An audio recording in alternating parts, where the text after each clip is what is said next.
Welcome to lecture 2. In this lecture we are going to discuss various equations related to conduction phenomena, or I can say we are going to discuss different forms of equations which are used to represent the conduction phenomenon in a solid object. So let us recollect our previous lecture. In the previous lecture we have discussed about heat conduction in various coordinate systems, like a Cartesian coordinate, cylindrical coordinate system and spherical coordinate system. We have discussed the heat conduction phenomena. And also we have discussed about general heat conduction equation in Cartesian coordinate system. And this was the final expression which we have derived. And this final expression contains three terms. First one is the diffusion term, and the next one is the heat generation term, and the term that is present in the right hand side of the expression. This refers to whether the system is in steady state or in unsteady state. Now this equation, we can say this is a three-dimensional equation because temperature varies with respect to x, with respect to y and with respect to z. So it depends upon all the three axes. So this is a three-dimensional equation which contains internal heat generation term, and the system is unsteady because temperature is also varying with respect to time. So this is a three-dimensional unsteady conduction equation with internal heat generation. This expression is the general expression. Now depending upon the type of the system that we are going to have for our analysis, so this expression we can express in different combinations. That let us see right now. So this general heat conduction equation in Cartesian coordinate, which we have discussed, is in this form: dou square T by dou x square plus dou square T by dou y square plus dou square T by dou z square plus q triple prime by k equal to 1 by alpha into dou T by dou T. And we have also seen how does the each and every term, what does this each and every term refers to. Now I am going to express this in different form. Like I may remove this term, right hand side term, and I can remove the heat generation term. So various combination will be like this. So here all the three are there, all the three terms are there. Diffusion term is there, internal heat generation term is there, and whether the system is in now unsteady state because temperature is a function of time also. Coming to the other possibilities of expressing this equation. So now the right hand side term is missing. In the second expression, we have removed the right hand side term. That means if the system is in steady state, it is not necessary to express this term. So this will become 0 because in the case of steady state, temperature remains same with respect to time. So dou T by dou T will be 0 because temperature is same with respect to time. So your RHS term will become 0. Whereas right now we have only variation of temperature along x, y, z and the heat generation term. The other possibility is that now I am going to include this term and I am going to neglect the internal heat generation term. So the expression will appear like this. So in this expression, temperature is varying along x, y, z and with respect to time, and there is no internal heat generation term. So this is a three-dimensional heat conduction equation for unsteady state system. And the last possibility is that I have removed the variation of temperature with respect to time. That means system is in steady state and there is no internal heat generation term. So the temperature is going to vary along spatially with respect to x, with respect to y and with respect to z. So this is actually a three-dimensional steady state system without internal heat generation. And all these forms of equations, mathematically we have a different name. For each and every expression that we have written here, there exists a mathematical name. So this three-dimensional heat conduction equation unsteady state with internal heat generation is called Fourier-Biot equation. Whereas the three-dimensional steady state heat conduction equation with internal heat generation is called as Poisson equation. And the three-dimensional unsteady equation without internal heat generation is a diffusion equation. And finally, a three-dimensional steady state system without internal heat generation is called a Laplace equation. Now, this I want to express in general. So, in general, I can express irrespective of whether it is 1D, 2D or 3D, we can express like this. Del square T means this is variation of temperature along the coordinate system where it is going to vary. That alone will come into picture. For with respect to, now I am expressing the general heat conduction equation in very generalized form for x, y and z. So del square T plus Q triple prime by K, this is for the heat generation term. This is equal to 1 by alpha into dou T by dou T. This is for the unsteady or steady part. Now, thus the general heat conduction equation in Cartesian coordinate can be, it can exist either in steady state or it can be an unsteady state conduction equation.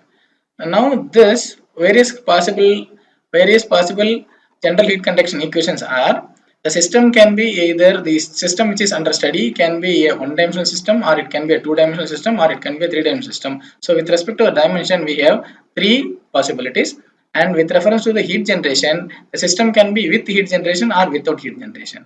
So we will be having 6 possibilities of equations for steady state conduction alone. Similarly, for unsteady state, we will have 6 combinations. So for Cartesian coordinate system alone, we will have 12 different combinations, 6 under steady state condition, 6 forms of equation under unsteady conduction. So totally we have 12 equations of general heat conduction equation in Cartesian coordinate. Now if you are going to consider it for the cylindrical and spherical coordinate also, so 3 into 12, that will make 36 possible combinations of heat conduction equation for all the 3 coordinate systems. Coming to the one-dimensional heat conduction equation. So the one-dimensional heat conduction equation alone we are going to consider for different coordinate system like Cartesian, cylindrical and spherical. In the case of Cartesian coordinate system, it appears like dou square T by dou square plus Q triple prime by K equal to 1 by alpha into dou T by dou T, because temperature is going to vary with respect to spatial coordinate x alone and temperature varies with respect to temporal coordinate. So temperature is function of x and t, temporal coordinate t, spatial coordinate x alone, because we are discussing 1D conduction spatially. This is for a Cartesian coordinate system. In the case of cylindrical coordinate system, the one-dimensional heat conduction equation, it appears like this: 1 by r dou by dou r of r into dou t by dou r plus q triple prime by k equal to 1 by alpha into dou t by dou t. This is for the unsteady state, and this refers to the heat generation term, and this refers to variation of temperature in the radial direction alone. In the case of cylindrical coordinate system, temperature is going to with respect to radius in the case of 1D heat conduction equation. Similarly, coming to the spherical coordinate system, the general heat conduction equation appears like this: 1 by r square dou by dou r of r square into dou t by dou t plus q triple prime by k equal to 1 by alpha into dou t by dou t. This is for a spherical coordinate system. Here also temperature varies in the radial direction. So variation of temperature along the radial direction we are going to study in the case of cylindrical coordinate as well as in spherical coordinate system.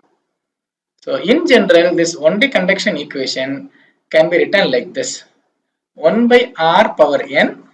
This is the generalized form representing all the 3 coordinate system. 1 by r power n dou by dou r of r power n dou t by dou r plus q triple prime by k equal to 1 by alpha into dou t by dou t.